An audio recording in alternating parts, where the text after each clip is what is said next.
Hey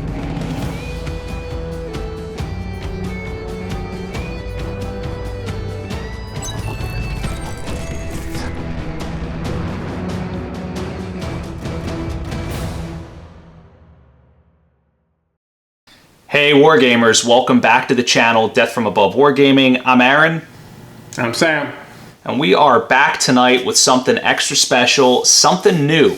We call it the HyperPulse Uplink. Now, this is designed to be your quick hit for all BattleTech content. We're going to be talking about all sorts of things in this series, from our favorite mechs to mission tactics, to what might be coming out in the near future from Catalyst, product reviews, terrain, you name it, we'll be talking about it. And of course, if there's something specific you're interested in hearing about, just leave it in the comments and we'll certainly take it under advisement.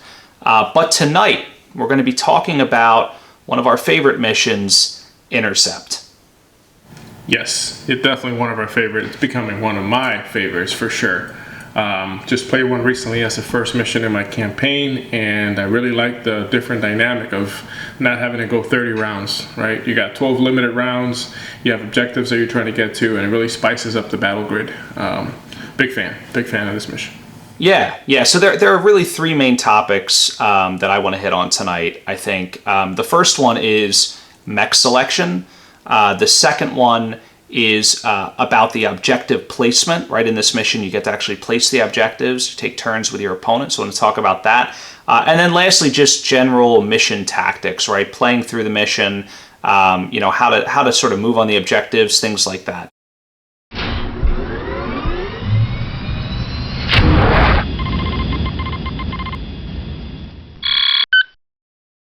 All right, so let's start with mech selection. So, Sam, you said recently you played this as your first mission in your campaign. Interestingly enough, we did the same thing with the Jopa Incident campaign. So why don't we start with your mechs? What did you pick for your mech selection and why?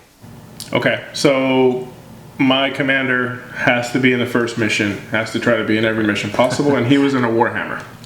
Got it. Modified Warhammer that I did recently. I started watching all the DFA videos and became a fan of how you guys customize your mechs. I was like, I got to stop running, stock machines. So okay, the Warhammer's in there, Archer Worth at the helm, and I added the Shadowhawk. I wanted another PPC to back me up, Centurion with an AC-10, which I know is one of your favorites, and the Wolfhound to try to just disrupt everything possible without being a Jenner that it just if you look at it wrong it blows up. So right, Warhammer, Shadowhawk, Wolfhound, and Centurion. A little bit of speed, a lot of firepower, moderate mobility. Yeah, I mean I like that lance design. I like the Warhammer sort of as the anchor mech, if you will. It's got those two PPCs, so it can control the backfield. But if enemy mechs get too close, it can open up on them and really hurt as well at point blank range. It's a little bit slower, but it still can move, right? The Centurion also a little bit on the slow side, but again, one of my favorite mechs and some of my favorite weapons on this mech. I love the AC-10. It's got great range, great firepower. The LRM-10 obviously gives it a lot of reach. Now the Shadowhawk, did you put jump jets on that mech? Yes, I left him with 3. Actually, okay. He might have already had 3. I don't think I altered his jump jet. So he had 3, just enough to be able to jump around a wood line and disrupt an objective, which is exactly what he ended up doing. So yeah, he had jump jets. Yeah, and I think that's absolutely critical for this mission, having a mech with jump jets. And if you guys watched the mission 1 of the Jopa Incident, I may have actually made a comment on camera about how I regretted not having anything with jump jets. I typically, I have the bad habit of stripping jump jets off everything. They're extremely costly in terms of BV, but in this type of mission, it's so valuable just to be able to get up over a hill or an objective. If you can get to those objectives first in this game, it's so important. The Wolfhound is another great mech, one of my favorites. It's tough, 120 points of armor. I think it's close to or at 100% armor coverage. And again, it's got that array of lasers, pretty decent heat dissipation, and it can get up and go, right? It moves 9 inches, 9 hexes, whichever you play, at the run speed, so it can really get up and go, and you can get that thing across the board. And it can also intercept other light mechs and even some mediums and put up a fight and tie up an objective. And we'll talk about that in a little bit, but that ability to contest, right, is super important in these types of missions.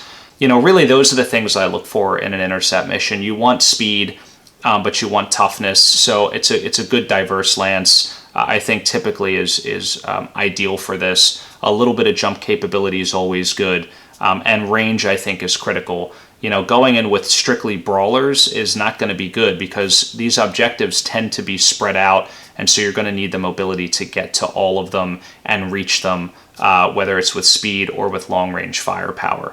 But that said, why don't we talk about objective placement next?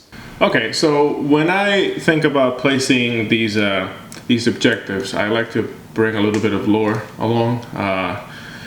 Obviously, if you follow the rules, it's pretty easy to just put them right in front of you. What is it? It's supposed to be 6 inches from each other or something like that. Yeah, 12 inches from your home edge, and they have to be at least 12 inches from your home edge, and 6 inches away from each other or any side. So you could definitely pack them close if you wanted. Exactly. But I like to put little, like I had one that was on a radar array, I had another one that was in a wood line, and then the third one was just kind of in this ambiguous spot, bottom of a hill. But anyway, yeah, I just like to tie a little bit of visual eye candy to the Absolutely. objective. Yeah, it looks good, and it makes more sense to the lore that you're just not trying to control a point because it's easy to get to, but because there's some tactical or even logistical advantage to holding that spot. Right. Yeah, and typically on the channel, what we'll do is if there's like an objective that's just sitting out in the open, and there's nothing around it, and maybe that's one of the best places behind a hill or whatever, we'll take like a little support vehicle or something like that, or one of those Carnov transports, and I'll crash it and put some smoke around it, just anything, and you don't have to count it as terrain or rubble or anything like that, but just a little bit of visual to spice up the game is always it's a good point. It's always something that kind of brings the battle grid to life, right? Rather than just having these objectives just sitting in the middle of an open ground when you otherwise would not want to have your mechs there. But from a tactical perspective, you mentioned clustering them up versus spreading them out. And the way the game works, right? The way the campaign rules are sort of designed is the first thing you do is you pick a side. Guys, just a side note, we did release version 2 of the rules. So there's just some clarifications as well as some mission updates. So head on over to the website. They're free downloads, www.dfawargaming.com/downloads. You'll see both of them at the top there. Take a look at those. But basically the way it works is you pick your side first and then you place the objectives. And that was sort of an intentional clarification in the second iteration of this.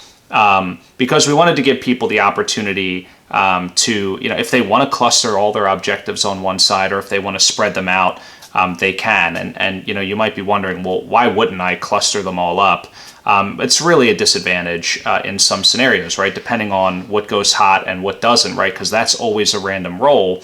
You don't want to necessarily have to keep your force just sort of running circles around the same point on the table.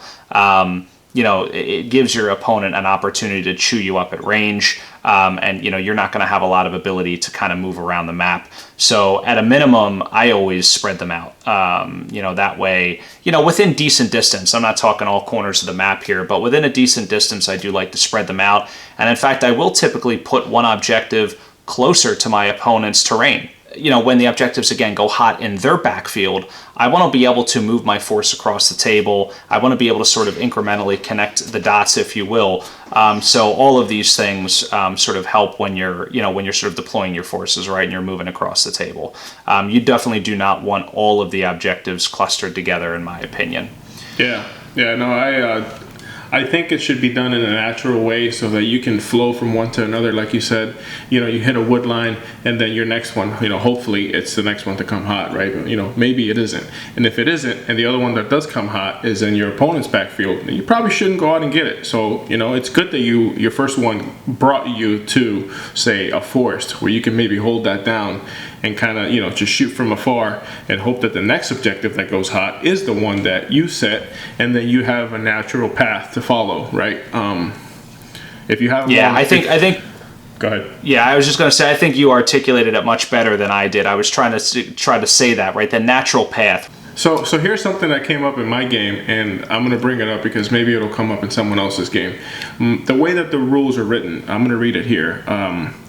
For asset hot. Actually, that's not actually, I think, a special rules. I'm just going to stop reading it. I'm just going to stop guessing and just read it. Okay, so here it is. If a force controls an objective for 2 consecutive turns, then that force scores the secure asset mission objective, and the objective is removed from play. Correct. Okay, so I guess it doesn't really say, maybe it's here and I'm just not reading it properly, but so what happened was this. The objective came hot. I wasn't necessarily on it yet. So when it came hot, I ran to it and I held it. Now, my buddy says, well, don't you have to hold it for a full 2 turns? Now, you said consecutive you said if the force controls an objective for 2 consecutive turns. Now, typically, I don't know, I feel like as long as you hold it in the end phase, then that counts as you held it for that turn. But I think he took it as a turn from beginning to end. So I think I reached out to you and you clarified and we kind of went with it. Maybe that's something that will come up again. So the way that you explained it, I'll just reiterate it, was if an objective comes hot, let's say turn 2, the very first roll, it comes hot, right? You didn't know it was going to come hot, but you ran over to it and you held it, and that's your objective if you still hold it uncontested at the end of that turn. And one more thing is, just because, let's say, the objective came hot and my Shadowhawk made it there first, and I held it for that turn. Okay, cool, that's 1 turn. The next turn comes, and now I need my Shadowhawk to move to a different place. I can come and put the Wolfhound there. As long as I have possession of that objective during that turn, I can bring the Wolfhound in and move the Shadowhawk out, and I still technically control that objective as long as I'm there at the end of the turn, right? That is right. And actually, I'm sitting here, I'm looking at the rules in front of me as you're talking, and I really should add that clarification. It should say what it really should say: rules as intended. If at the end phase, or if a force controls the objective for 2 consecutive end phases, right? Not turns. We really should replace turns with end phases. Yes. So you were playing it right. The rules are unclear, so that's a great point. I'll have to go through the other missions where, if there's any similar things, like maybe seize ground or something like that. And it might actually say in seize ground something about the end phase, but great clarification. I'm glad you brought that up. The thing is that you created this, so this is written in the way that you thought about it, that you understood it, and you're going to play it the way that you designed it. But when you bring a different set of eyes in and they start playing it, they think differently than you do. So they might see the same thing that you wrote in a different light. So just give me time. Give me time. I'm going to play them all. I'll give you all the feedback. So kind of like great. Layman's clarifications for the layman. I pointed at myself. Yeah. I love it. Well, listen, this is good so far. Since we're sort of on the cusp of talking about tactics anyway, why don't we dive into that and talk about sort of how you progress through the mission? Yes, I specifically cannot wait to tell you about turn 8.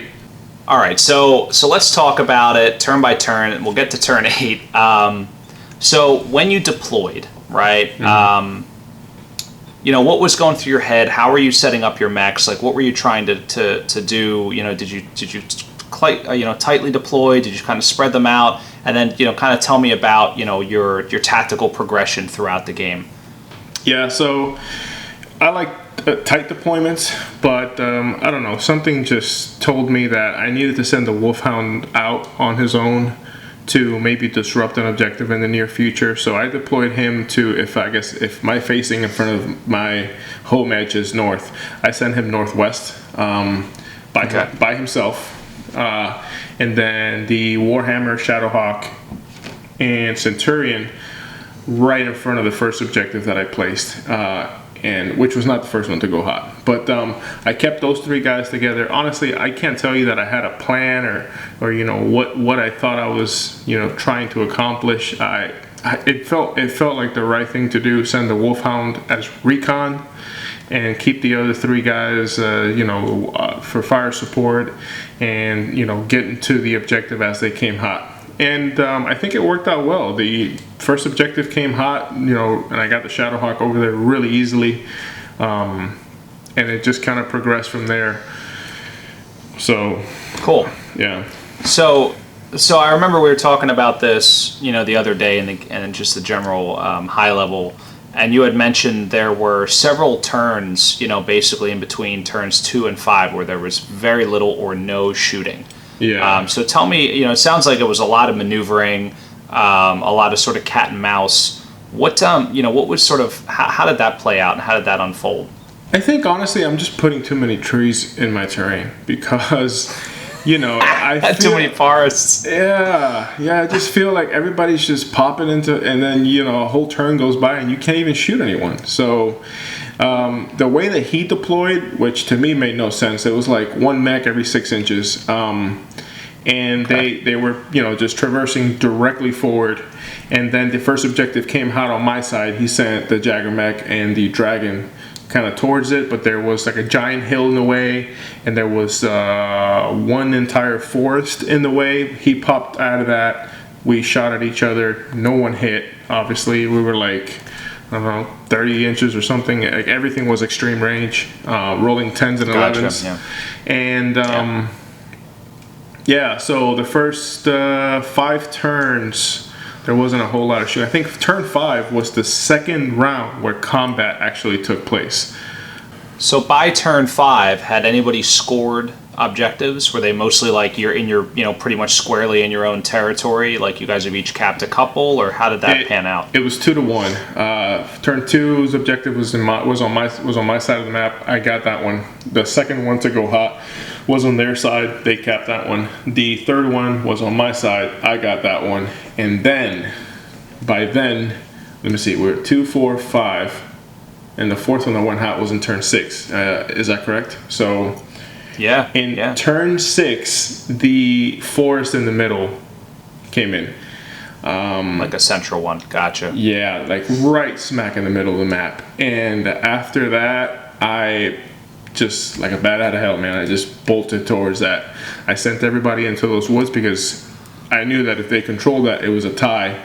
And then I hate draws, right? So I just pictured like they were going to go in there, they were going to get that objective. If I did not contest that, the other one was just out in the open on their side and out in the open on my side. I couldn't see either one of us being able to get the fourth objective to win. I could just see the draw, and I was like, I'm not having a draw. I'd rather lose mechs. No, I mean, so that's good tactics, I think, and that's part of this particular mission.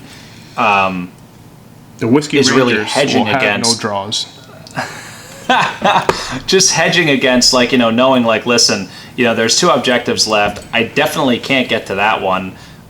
He definitely can't get to this one. So I need to control this center one, right? Like, it's do or die if you don't want to go for the draw. And I agree with you. Draws are boring, and they happen, but you really want to try to get that win. So you moved in. How did it work out in the forest? I mean, were you able? I mean, and more importantly, I'm curious, what happened with the Wolfhound? Was he able to get there first, or was he still kind of out in no man's land on that flank? Oh yeah, he was just hiding.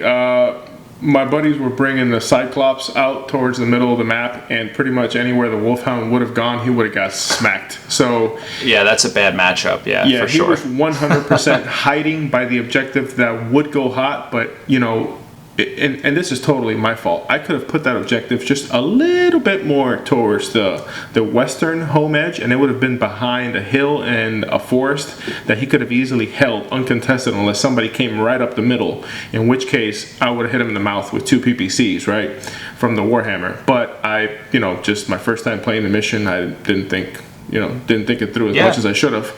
And I had that one objective that the Wolfhound would have been able to capture a little bit too exposed to the center shooting gallery. So he was hiding. He was just hiding. Right. He literally was but hiding at the for same like 8 time, turns. Yeah, but at the same time, he was attracting the attention of a 90-ton mech. So in some ways, I think, you might have won that matchup. That's true. Because if he has to commit an assault mech to keep an eye on a light mech, that's a win in my book. So that's a light mech well played, right? That's recon at its finest. So that's pretty cool. So what happened at the end there? You said you don't want to spoil it, but I want to hear it anyway. Were you able to control that objective? Okay, well, first let me just say that every turn in BattleTech represents 10 seconds in real battlefield time, right? So now between turns 5, where the second turn of shooting took place, right, and turn 8, that means I fired three times with all of my mechs, or at least 3 of them. I hit nothing. Let me say that just again. half a minute of missing. Nothing. I hit nothing. My buddies were hitting everything. So we've had them. We've had those games. They're awful. Bro, one of my buddies says you should probably change those dice. I said, oh boy, I'm keeping That's that low. one. That's low. I'm writing that one down. I'm writing that one down because I'm gonna remember that one. So from turns 5 to turns, well, I guess 7, you could say, nothing happened. I missed everything. They were smacking me. I had the 2 objectives to their 1 at that point. Okay. And then comes hot the one by the Wolfhound. Can the Wolfhound go out and get it? Absolutely not.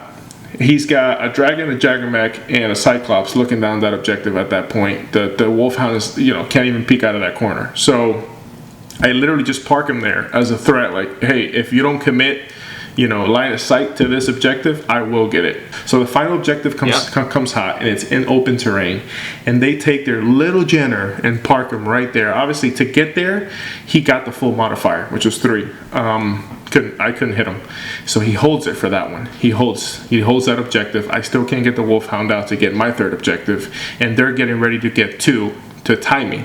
So the next turn comes about, and he decides for some reason to just barely move that Jenner. I thought he was gonna just run around in circles, staying within 3 inches of the objective to get his modifier to at least 2. Excuse me. And he doesn't. He just barely moves him. I forgot what he did. He even had jump jets and didn't use them, which I was not gonna tell him. So he barely moves him and gives him a 0 modifier, which I could not believe. So what do I do? Archer, Worth, and the Warhammer come, bouncing out of that forest. I bring out the Shadowhawk, and I bring out the Centurion, and everybody fires on the Jenner.